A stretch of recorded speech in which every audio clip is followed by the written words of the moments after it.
በዓለ ልደት ዓርብ ረውዕን እንተውዒሉ ጥሉላት ኣይብልዕን ኢልኩም ኣስተያየት ንዝሃብኩም ኩልኩም መልሲ ስምዑ። እዚ ደሞ ሓደ ቃል ብ300 ዝተፅሓፈና ቃል ኣልዒልና ኢና ክንነጋገር። ወይቲ ተኣደው ጾመ ዘእግዚአብሔር ዘውእቶሙ ረቡዕ ዓርብ ዘንበለ ይርከብከ ደውየ ክውድ ወዘንበለ መዋዕለ ጴንጠቆስጤ ወበዓለ ልደት ወመዋዕለ አስተስርዮ ዘውእቱ ኤጲፋንያ ሃይማኖተ አበው ምዕራፍ 20 ቁጽሪ 18 ተመልከቱ፣ ስምዑ። እዚ ሃይማኖተ አበው ዓለማዊ ዓቀፍ ጉባኤ ዝተሰብሰቡ 300 ዝወሰንዎ ውሳኔ እዩ። ንእግዚአብሔር ጾም ኣይትደፋፈር ንሶምውን ዓርብ ረውዕን እዮም ምስ በለ ከብድ ሕማም እንከይረኸበካ ምኽንያት ከይብልኻ። ካልኣይ ደረጃ ዘእንበለ በመዋዕለ ጴንጠቆስጤ ጴንጠቆስጤ ማለት በበዓለ 50 በእግረ መንገድ እውን ዘመነ ፋሲካ ማለት እዩ ኢልኩም ተሓቶ ኣለኹም። ዘመነ ፋሲካ ማለት በዓለ ትንሳኤ ሰንበት ዝዓለ ትንሳኤ ክሳብ ጰራቅሊጦስ ዘሎ በዓለ 50 ዓርብን ረውዕን ንበልዖም ጥሉላት ይብልዑ ማለት እዩ። ዘእንበለ በመዋዕለ ጴንጠቆስጤ ማለት ለበዓለ 50 እዩ።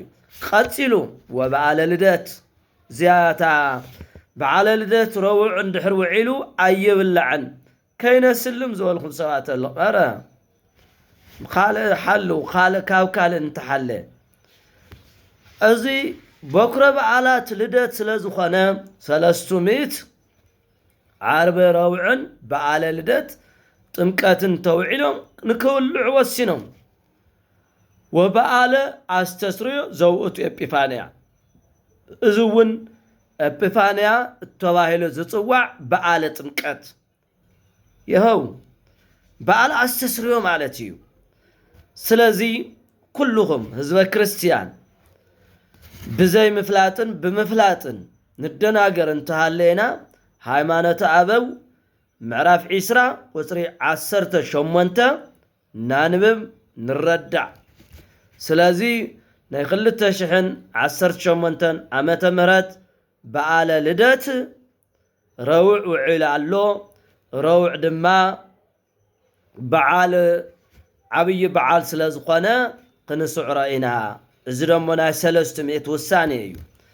ካብ 300 ውሳኔ ወፃኢ ዝኸይድ ኣካል እንተሃልዩ ንሱ ኣርዮስ፣ ንሱ ንስጥሮስ፣ ንሱ መቅደንዮስ እዩ። ኣብ ጊዜኦም ዝፈለይዎም ከሓድያን ምስኦም ኢና ንቁፀር ማለት እዩ።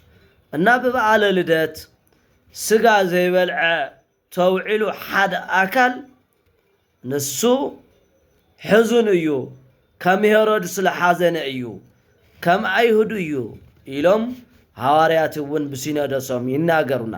ስለዚ ንዓርቢ ረውዕን ብዕለተ ልደትን ጥምቀትን ብበዓለ ትንሳኤን ብዘመነ ትንሳኤን ከም ዝብላዕ ዝነግረና ሃይማኖተ አበው ምዕራፍ 20 ቁጽሪ 18 ፍትሐ ነገሥት አንቀጽ 15 ይነግረና። ስንክሳር ጥር 10 እውን ምርኣይ ይከኣል ማለት እዩ። እና ስርዓተ ቤተ ክርስቲያን ብዘቐመጠቶ መሰረት ክንጓዓዝ ይግባእ። ካብዚ ወፃኢ ተኹላ መሰጥ ኣብ ማእኸል ክርስቲያን ኮይኖም ዘዕገርግሩ ክርስቲያን ኢና እናበሉ ዘደናግሩ ስለ ዘለዉ ውዲ ኦርቶዶክሳውያን ህዝበ ክርስቲያን ብምልኡኹም ክንጥንቀቕ ይግባእ፣ ክነስተውዕል ይግባእ። ኩሉ ዝፅሕፍ ኣስተያየት ዝህብ ኩሉ ንጹህ ኣይኮነን። ስለዚ ማስረጃ በዚ ኣቕሪበልኩም ኣለኹ።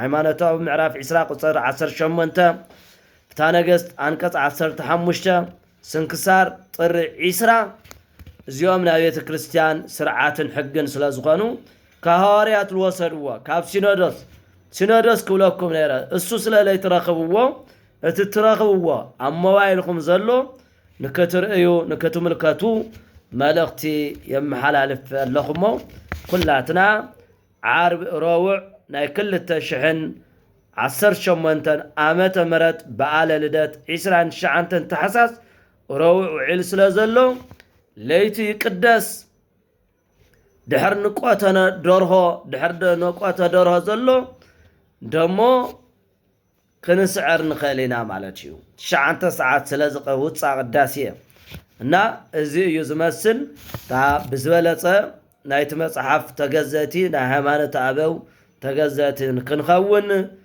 የተሐሳስብ ኩላትና ንኹሉ ህዝበ ክርስቲያን ሸር ንበሎ